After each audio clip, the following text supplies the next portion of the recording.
सभी दर्शकों का प्रतिज्ञा 21 चैनल में हार्दिक स्वागत है। आज हिंदी शिक्षण में भाषा कौशल से संबंधित कुछ वस्तुनिष्ठ प्रश्नों की चर्चा करते हैं। आइए देखते हैं उन प्रश्नों में कितने हमारे परीक्षा उपयोगी होंगे। देखते हैं आपके हिंदी शिक्षण, और इसमें भी बात करते हैं भाषा कौशल।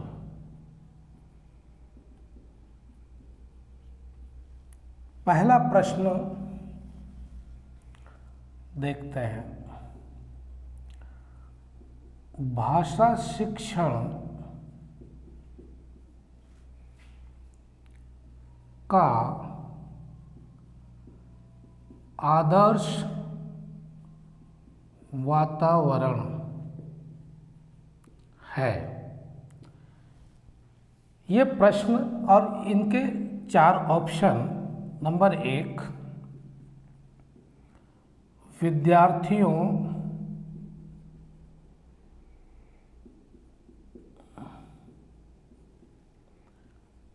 को अभिव्यक्ति, विद्यार्थियों को अभिव्यक्ति के भरपूर अवसर। पहला ऑप्शन तो ये। दूसरा ऑप्शन, भाषागत शुद्धता पर अधिक बल। तीसरा ऑप्शन, अध्यापक का एकालाप। और चौथा ऑप्शन, दृश्य श्रव्य, दृश्य श्रव्य सामग्री का प्रचुर प्रयोग या उपयोग। अब इन 4 ऑप्शन में आपको देखना है यह है कि सही आंसर क्या होगा। भाषा शिक्षण का आदर्श वातावरण, विद्यार्थियों को अभिव्यक्ति के भरपूर अवसर, भाषागत शुद्धता पर अधिक बल, अध्यापक का एकालाप या दृश्य श्रव्य सामग्री का प्रचुर उपयोग। तो इस प्रश्न के 4 ऑप्शन के आधार पर जो सबसे ज़्यादा सटीक उत्तर है वो क्या है? विद्यार्थियों को अभिव्यक्ति के अवसर। भाषा शिक्षण का आदर्श वातावरण तभी होगा जब विद्यार्थियों को अभिव्यक्ति के भरपूर अवसर मिलेंगे, उनको बोलने का, कहने का अवसर दिया जाएगा। तो इस प्रश्न का सही उत्तर जो होगा वो क्या होगा? विद्यार्थियों को अभिव्यक्ति के भरपूर अवसर, अभिव्यक्ति के भरपूर अवसर। इस तरह से हमने पहला सवाल समझा। अब दूसरे सवाल को देखते हैं। दूसरा प्रश्न, अर्थ ग्रहण के कौशल के विकास के लिए अधिक उपयोगी है। पहला ऑप्शन, व्याकरण शिक्षा। दूसरा, समाचार वाचन। तीसरा, मौन वाचन। और चौथा दिया हुआ है उपरोक्त सभी। अब आपके सामने ये 4 ऑप्शन है। प्रश्न को समझ के और फिर सही उत्तर देना, ये सबसे बड़ी उपलब्धि होगी। अर्थ ग्रहण के कौशल के विकास के लिए अधिक उपयोगी है। व्याकरण शिक्षा, समाचार वाचन या मौन वाचन। तो भाषा कौशल में देखते हैं कि ये जो मौन वाचन है उसमें उसका सबसे ज़्यादा जो महत्वपूर्ण कार्य है वो क्या है? अर्थ ग्रहण करना। तो अर्थ ग्रहण करने का जो कौशल है वो किससे विकसित हो रहा है? मौन वाचन से। तो आपका सही उत्तर क्या हुआ? अर्थ ग्रहण के कौशल के विकास के लिए अधिक उपयोगी है, तो वो है मौन वाचन। इस 4 ऑप्शन में आपका ये वाला ऑप्शन मौन वाचन का बिल्कुल सही। तीसरा प्रश्न, इसी क्रम में आगे एक और लेते हैं क्वेश्चन और साथ के साथ समझते भी चलते हैं। हिंदी भाषा शिक्षण की विधि है। हिंदी भाषा शिक्षण की विधि है। अब ये ऑप्शन के आधार पर तय होगा कौन सा आंसर है। तो पहला तो अनुकरण ऑप्शन है, अनुकरण विधि, और दूसरा ऑप्शन है आगमन निगमन विधि, और तीसरा ऑप्शन है भाषा प्रयोगशाला,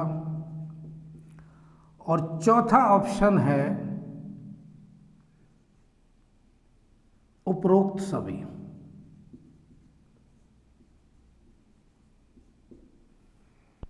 आपके सामने अनुकरण विधि, आगमन निगमन विधि, भाषा प्रयोगशाला विधि और उपरोक्त सभी। तो पूछा यह गया है कि इसमें हिंदी भाषा शिक्षण की जो विधि है वो कौन सी है। तो आपको टिक किस पर लगाना है, राइट आंसर आपका क्या होना चाहिए। तो इसका सही आंसर क्या है? उपरोक्त सभी। उपरोक्त सभी, अनुकरण भी, आगमन निगमन और भाषा प्रयोगशाला, ये हिंदी भाषा शिक्षण की विधि में आएंगे, विधि के अंतर्गत आएंगे। 3 सवाल। अब चौथे सवाल को देखते हैं। भाषा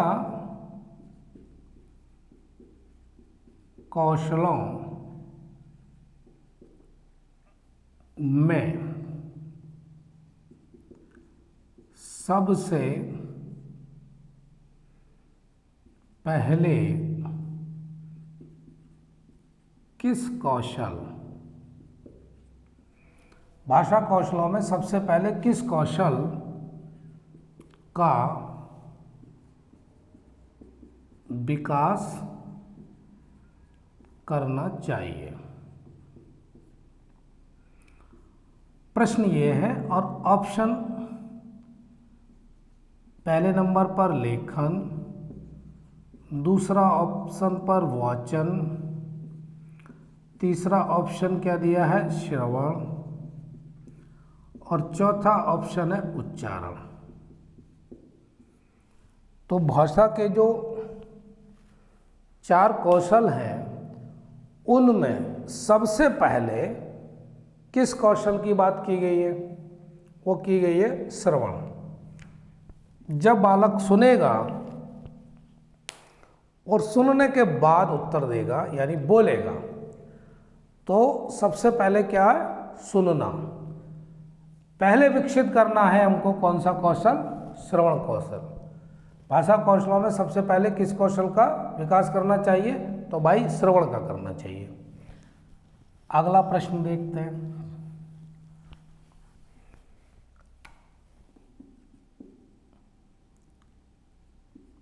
किसका संबंध बोलने के कौशल से नहीं है। किसका संबंध बोलने के कौशल से नहीं है? पहला ऑप्शन शुद्ध उच्चारण,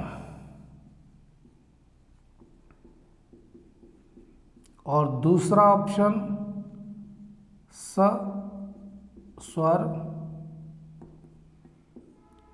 वाचन, और तीसरा ऑप्शन कविता पाठ, चौथा ऑप्शन प्रतिलिपि। किसका संबंध बोलने के कौशल से नहीं है? भाई शुद्ध उच्चारण ये तो है, सस्वर वाचन ये भी है, कविता का पाठ ये भी है। जो बोले जाएंगे, भाई सस्वर वाचन करेगा तो बिना बोले कर लेगा क्या? बोलना पड़ेगा। उच्चारण भी करेगा तो भी बोलना पड़ेगा, और कविता का पाठ करेगा तब भी बोलना पड़ेगा। तो अब तीन ऑप्शन तो आपके हैं ही, तो चौथा ऑप्शन ये वाला नहीं है प्रतिलिपि, तो ये आपका उत्तर हुआ डी। अगला प्रश्न देखें।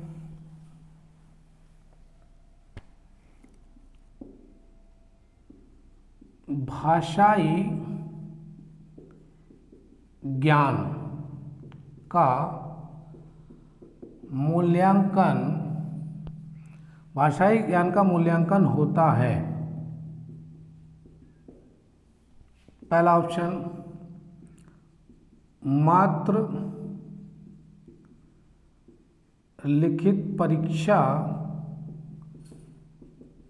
के माध्यम से, और दूसरा ऑप्शन मात्र मौखिक परीक्षा के माध्यम से, तीसरा ऑप्शन लिखित एवं मौखिक, लिखित एवं मौखिक दोनों परीक्षा के माध्यम से, और चौथा ऑप्शन है उपरोक्त में से कोई नहीं। अब भाई ये प्रश्न और चार ऑप्शन आपके सामने, अब कौन सा सही होगा इसका फैसला आपको करना है, और कैसे करना है ये देखना है। भाषाई ज्ञान का मूल्यांकन, तो जब हम मूल्यांकन कर रहे हैं, भाई वो सीख गया है और कितना सीखा है, दो तरीके हैं, लिखित और मौखिक। लिखित परीक्षा भी और मौखिक परीक्षा भी, दोनों ली जाए और उसका सही मूल्यांकन हो जाएगा। तो आपका उत्तर क्या हुआ? लिखित एवं मौखिक दोनों परीक्षा के माध्यम से भाषाई ज्ञान का मूल्यांकन होता है। प्रश्न अपने आप, ये सारे प्रश्न पूर्व परीक्षाओं में पूछे गए हैं यूपी टेट सी टेट से। तो आज सबसे पहले हमें यही देखना है कि किस तरह के प्रश्न पूछे गए हैं, और उन प्रश्नों को हल करने के लिए हमें कितना अध्ययन करना पड़ेगा, और किस प्रकार की पाठ्य वस्तु या पाठ्य सामग्री की हमको आवश्यकता होगी, इसका आकलन इन प्रश्नों के माध्यम से करने के बाद तैयारी को पूर्ण रूप प्रदान करेंगे। अब देखते हैं आगे, इससे आगे वाला 7वां क्वेश्चन।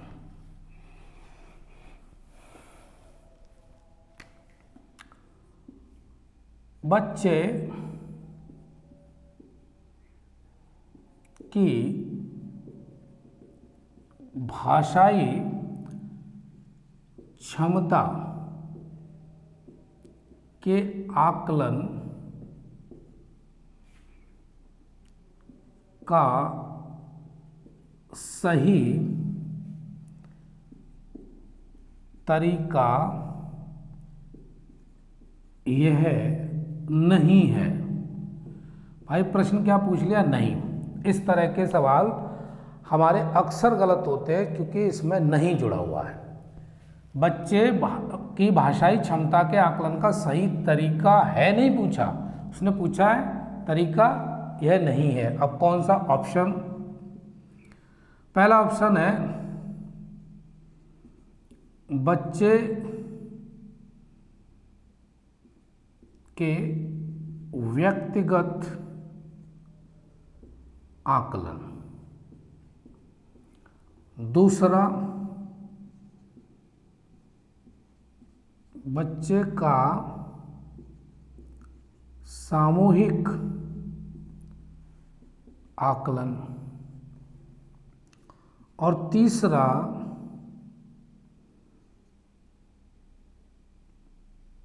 बच्चे का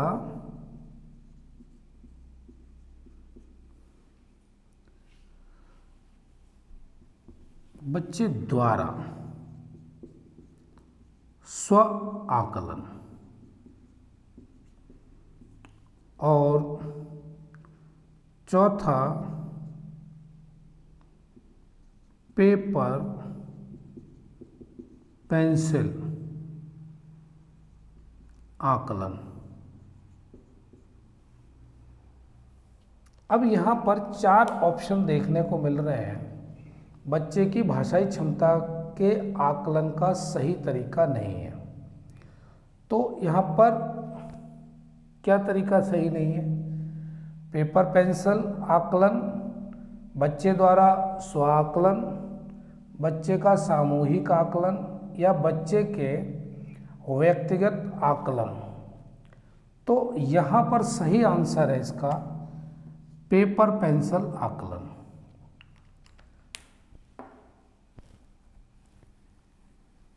अगला प्रश्न,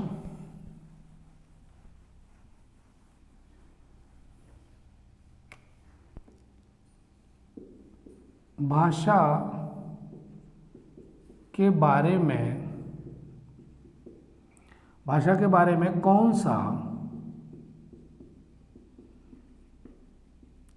कथन उचित है? नंबर 1 ऑप्शन पर है भाषा अनिवार्यतः लिखित होती है। दूसरा ऑप्शन, भाषा नियमबद्ध होती है। भाषा नियमबद्ध व्यवस्था है। भाषा नियमबद्ध व्यवस्था है। तीसरा ऑप्शन, भाषा व्याकरण का अनुसरण करती है। और चौथा, भाषा और बोली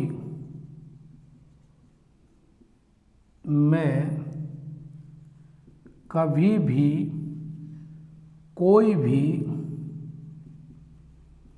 संबंध नहीं होता। अब आपके सामने फिर 4 ऑप्शन। भाषा के बारे में कौन सा कथन उचित है, यानी सही कथन है? भाषा अनिवार्यतः लिखित होती है, भाषा नियमबद्ध व्यवस्था है, भाषा व्याकरण का अनुसरण करती है, भाषा और बोली में कभी भी कोई भी संबंध नहीं होता। तो सबसे जो उचित है वो क्या है? भाषा नियमबद्ध व्यवस्था है। नियम के हिसाब से ही तो भाषा को सीखा और सिखाया जा सकता है। तो भाषा नियमबद्ध व्यवस्था है। इस तरह से हम एक एक प्रश्न को देखते चल रहे हैं और समझते भी चल रहे हैं, और उम्मीद यह है कि इनसे आपको काफ़ी मदद मिलेगी। क्वेश्चन नंबर 9, भाषा हमारे परिवेश में बिखरी, भाषा हमारे परिवेश में बिखरी मिलती है, भाषा हमारे परिवेश में बिखरी मिलती है, यह कथन किस पर लागू नहीं होता? तो किसका मतलब ऑप्शन पहला, भाषा प्रयोगशाला, दूसरा विज्ञान, तीसरा साइन बोर्ड, चौथा अखबार। भाषा हमारे परिवेश में बिखरी मिलती है, यह कथन किस पर लागू नहीं होता? परिवेश में बिखरी मिलती है, तो भाई देखो इसमें क्या दिया हुआ है, विज्ञान की जगह पर विज्ञापन करेंगे तब समझ में आएगा, क्योंकि चारों तरफ हमें देखने को मिल जाता है विज्ञापन, साइन बोर्ड भी मिल जाते हैं देखने को, अखबार भी मिल जाते हैं देखने को, लेकिन ये तो यहाँ पर लागू नहीं होता। भाषा प्रयोगशाला हमारे परिवेश में बिखरी मिलती है, यह कथन किस पर लागू नहीं होता? भाषा प्रयोगशाला पर, इन सभी पर लागू होता है। आगे के प्रश्न पर चलते हैं।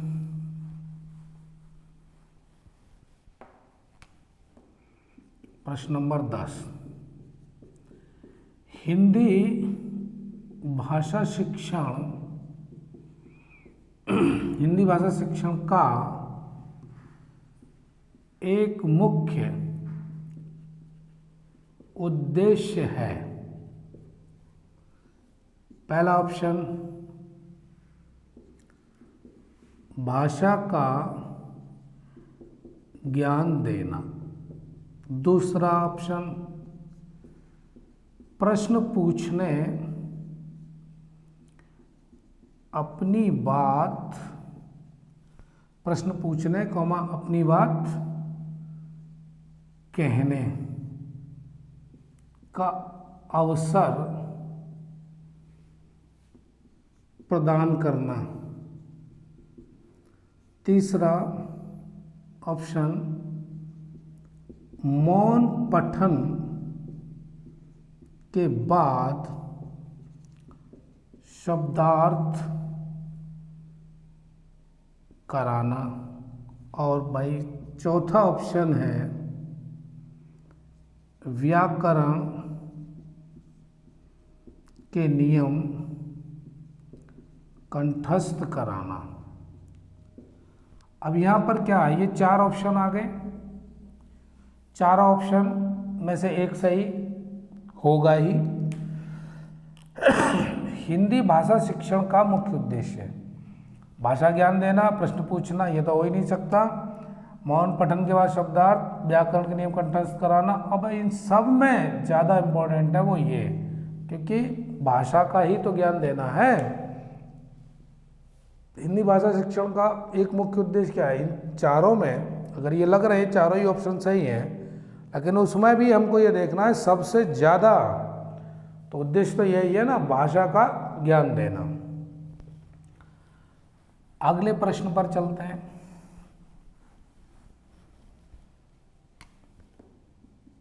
हिंदी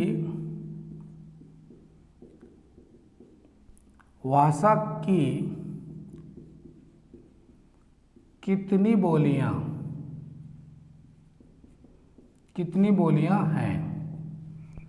पहला ऑप्शन 15, दूसरा 25, तीसरा 18, चौथा ऑप्शन 22। तो हिंदी भाषा की कितनी बोलियां हैं? आंसर सही क्या है? 18। हिंदी भाषा की कुल 18 बोलियां हैं।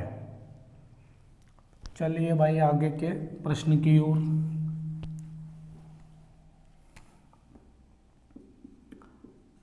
प्राथमिक स्तर पर, प्राथमिक स्तर पर हिंदी भाषा शिक्षण, प्राथमिक स्तर पर हिंदी भाषा शिक्षण के लिए, हिंदी भाषा शिक्षण के लिए सबसे अधिक महत्वपूर्ण, यहाँ पर आ गया सबसे अधिक महत्वपूर्ण है। क्या है? पहला ऑप्शन भाषा प्रयोग के अवसर, दूसरा ऑप्शन पाठ्य पुस्तक, तीसरा ऑप्शन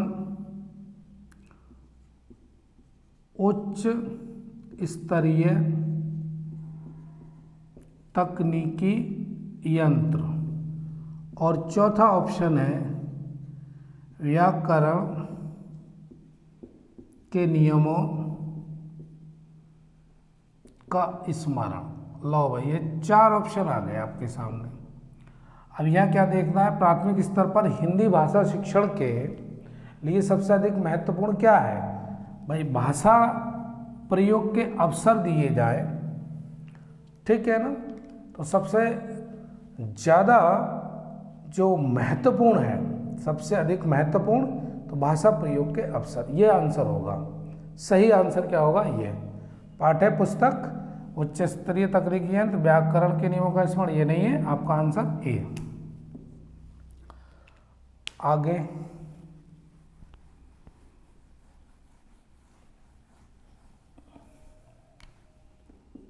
भाषा की पाठ्य पुस्तकें डैश, पहला ऑप्शन साध्य हैं, बी भाषा सीखने का एकमात्र साधन, सी अभ्यास परख होनी चाहिए, और डी साधन है। तो आपका सही आंसर क्या है? भाषा की पाठ्य पुस्तक है, साध्य है, साधन है, भाषा सीखने का एकमात्र साधन है, अभ्यास परक होनी चाहिए। तो सही आंसर है ये आपका साधन है। भाषा की जो पाठ्य पुस्तकें हैं वो क्या है? साधन।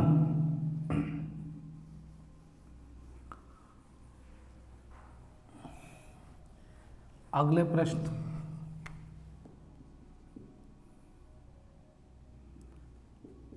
भाषा का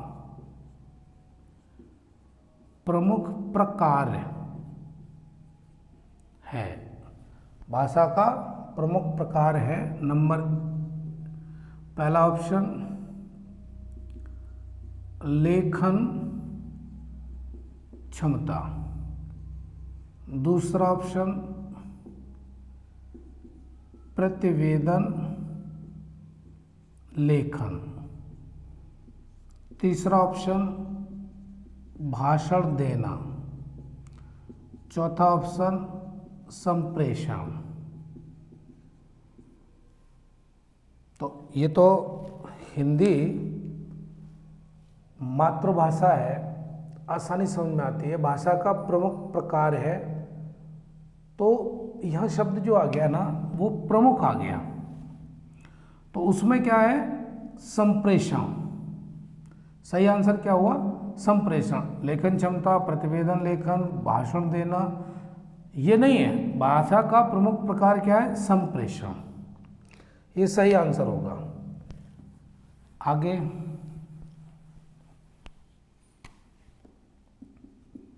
प्राथमिक स्तर पर भाषा शिक्षण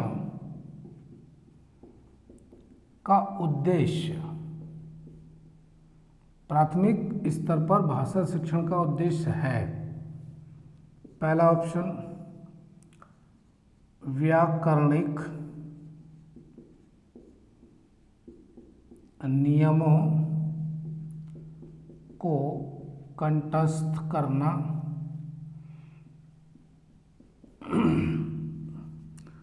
दूसरा ऑप्शन अक्षरों की बनावट के प्रति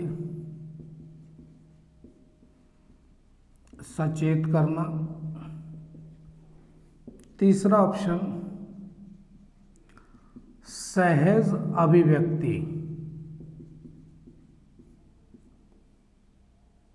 का अवसर देना, और डी मातृभाषा की लिपि की पहचान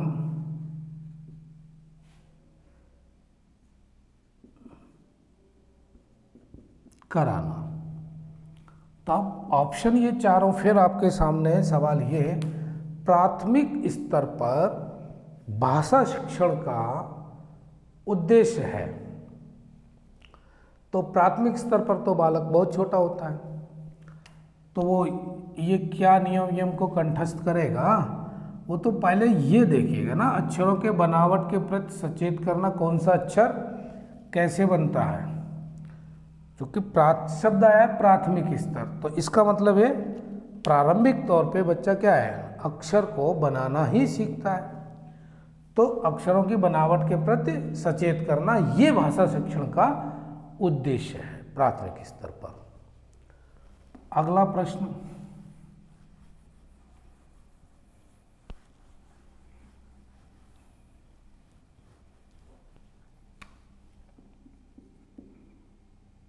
भाषा की पाठ्य पुस्तक में ये ब्लैंक से संबंधित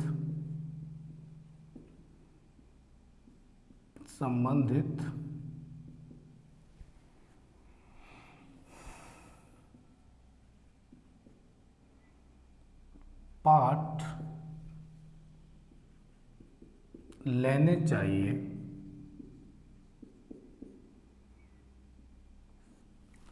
भाषा की पाठ्य पुस्तक में ये ब्लैंक से संबंधित पाठ लेने चाहिए, और ऑप्शन क्या है इस ब्लैंक के लिए? पहला ऑप्शन है संस्कृति, दूसरा ऑप्शन है विज्ञान, और तीसरा ऑप्शन है साहित्य, और चौथा ऑप्शन है ये सभी। तो अब आप लोग देख रहे हैं कि भाषा की पाठ्य पुस्तक में अब विज्ञान क्या करेगी, है ना, जरूरत है हमारे किसकी है, साहित्य से संबंधित पाठ लेने चाहिए। तो सही आंसर तो ये सी। 16 सवालों पर चर्चा हो चुकी है, 17वें सवाल की तरफ बढ़ते हैं। भाषा अर्जित करने की प्रक्रिया में किसका महत्व सर्वाधिक है? किसका महत्व सर्वाधिक है? पहला ऑप्शन है भाषा प्रयोगशाला, दूसरा ऑप्शन है पाठ्य पुस्तक, और तीसरा ऑप्शन है समाज, और चौथा ऑप्शन है भाषा कक्षा का। भाषा अर्जित करने की प्रक्रिया में किसका महत्व सर्वाधिक है? पहला ऑप्शन है भाषा प्रयोगशाला, दूसरा ऑप्शन है पाठ्य पुस्तक, तीसरा ऑप्शन है समाज और चौथा ऑप्शन है भाषा कक्षा का। तो सही आंसर क्या हुआ? समाज।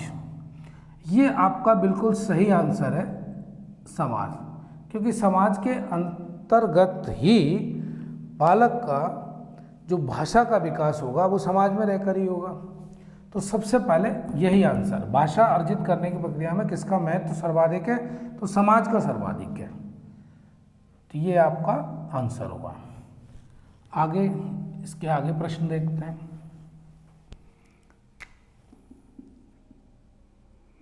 भाषा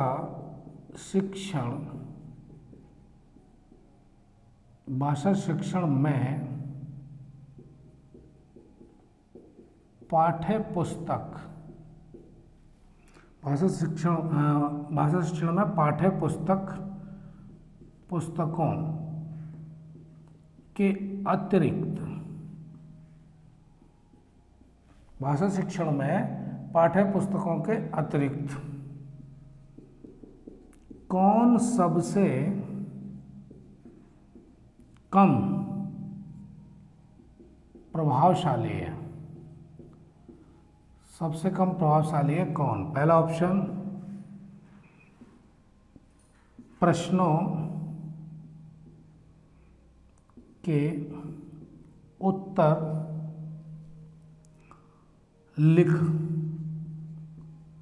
लिखना, दूसरा ऑप्शन संवाद अदायगी और तीसरा ऑप्शन पर चर्चा करना और चौथा ऑप्शन है घटना वर्णन करना। किसी भी कोई भी घटना हुई है उसका वर्णन करना। तो हमारे सामने चार ऑप्शन आ गए। भाषा शिक्षण में पाठ्य पुस्तकों के अतिरिक्त कौन सा सबसे कम प्रभावशाली है? पाठ्य पुस्तक के बाद सबसे कम प्रभावशाली है, तो वो क्या है? ऑप्शन आपके सामने, प्रश्नों के उत्तर लिखना, संवाद अदायगी, परिचर्चा करना, घटना का वर्णन करना। तो सबसे कम कौन सा है इसमें? प्रश्नों के उत्तर लिखना, क्योंकि ये जो है भाषा शिक्षण में ये बहुत सहयोगी है। संवाद अदायगी, परिचर्चा करना और किसी भी घटना का वर्णन करना। वर्णन करेगा तो बोलेगा तो जो शब्द प्रयोग होंगे उन शब्दों का सही उच्चारण हो रहा है और सही संदर्भ में बात कही जा रही है, जो भी बोली जा रही है। तो इससे क्या होता है, भाषा शिक्षण में पाठ्य पुस्तकों के अतिरिक्त कौन सबसे कम प्रभावशाली है? तो यही रहेगा। और इससे क्या होगा? भाषा का विकास होता है। किससे? अभी मैंने जो बताया, घटना का वर्णन, परिचर्चा करना और संवाद अदायगी। अगले प्रश्न की ओर बढ़े।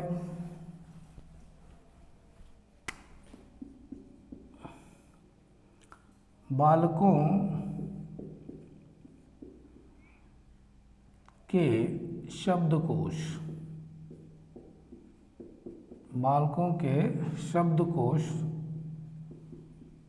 होने चाहिए। पहला ऑप्शन चित्रात्मक, बी भाषात्मक, सी काव्यात्मक और डी ऑप्शन इनमें से कोई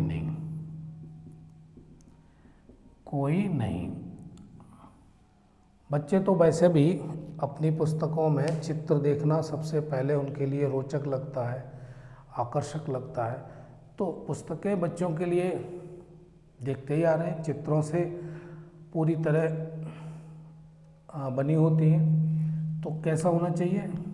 बालकों के शब्दकोश चित्रात्मक होना चाहिए। ये आपका सही आंसर हुआ। और अगला प्रश्न,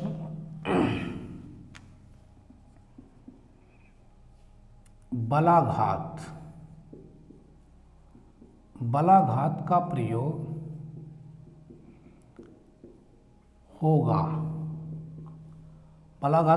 होगा किसमें? श्रवण कौशल, श्रवण कौशल।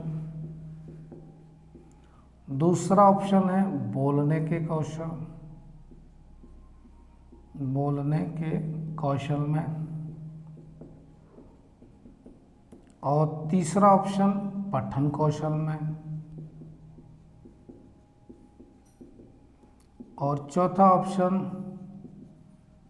लेखन कौशल में।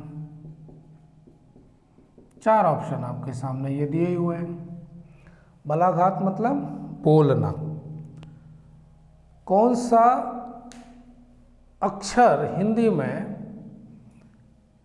कितने स्वर से बोला जाएगा, उच्च या निम्न, ये तय होता है बलाघात द्वारा। तो बोलने के कौशल में अब मान लो कहीं कोई शब्द लिखा है कमला, क्या लिखा हुआ है कमला। अब कमला को कोई पढ़ने लग जाए कामला, तो अर्थ का तो अनर्थ हो गया, है ना। ऐसे ही कहीं लिखा है चरख, अब वो पढ़ने लगे उल्टा, मतलब इसका प्रयोग सही से ना करें, चर खा और डंडा चढ़ा दे अपनी तरफ से, तो दोनों चीज़ों में फिर उनका अर्थ का सही मतलब नहीं निकलेगा उस शब्द का, उसका अर्थ कुछ और ही हो जाएगा। तो बलाघात का मतलब ये है, बलाघात का प्रयोग बोलने के कौशल में। इस तरह अभी आपके समक्ष कितने 20 प्रश्न हमने लिए जो भाषा कौशल से संबंधित बेहद इम्पोर्टेंट थे। उम्मीद करता हूँ कि इससे आपको ज़रूर कुछ ना कुछ लाभ मिलेगा। मिलते हैं, तब तक के लिए आप स्वस्थ रहें और मस्त रहें। धन्यवाद।